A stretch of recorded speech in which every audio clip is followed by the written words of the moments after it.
For example, one benefit of thinking about this as a cognitive model is that you can also reflect the different ways musical information might actually be represented in the mind within the multiple viewpoints tradition. For example, it's not unheard of to know the solfege scale degrees as removed from the actual rhythms and then notate them on top of their paper a la Karpinski's proto-notation.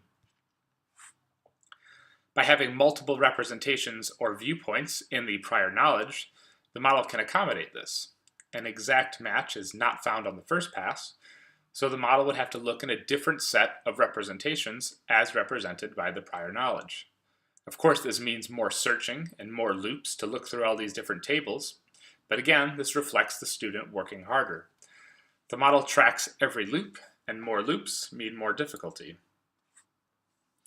If you want to discuss what happens at every turn, please check out the model written in pseudo R code, shown here and also in your handouts. So thinking about this process in this way formalizes intuitions that we as oral skills instructors might have. For example, it would predict that a more efficient individual taking melodic dictation would have a larger working memory capacity, more melodic information stored in richer representations, which would then in turn allow them to dictate a melody quicker than someone with, let's say, a lower working memory capacity who was poorer at predicting what would happen. This is just one of the many falsifiable predictions which my model might be proved wrong. Other predictions that this model captures would include, but of course is not limited to, the ones listed on the handout and also shown here, but I won't get into them right now. Of course, this is not without its limitations. If we were to truly model melodic dictation, the process would be able to handle what it's like to hear a new melody multiple times in the same setting as the melody begins to build some sort of trace in memory. It doesn't fully capture of what I refer to in my dissertation as the experimental constraints of a melody, like if it's played quite quickly, how can this be incorporated into the prior knowledge? And while some aspects of using information content instead of number of notes is a nice workaround for the chunking problem, what happens if you were to listen to a melody that you heard as F sharp, A, and then D, which iteratively enter memory as three separate notes, but you would eventually understand as a first inversion major triad? Does this then reset the memory bin after having this realization? Right now, I don't know the answer, but it's something I'd like to address in future work. But even more important to all of this would be to talk about how this might then be applied in the oral skills classroom.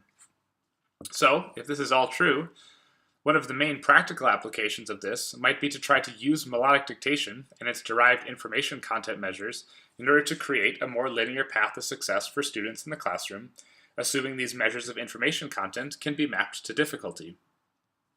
As a teacher, you might have students attempt to dictate melodic incipits with more and more information content so they can experience multiple small successes in the processes of learning instead of the overwhelming them with very long melodies in the name of ecological validity.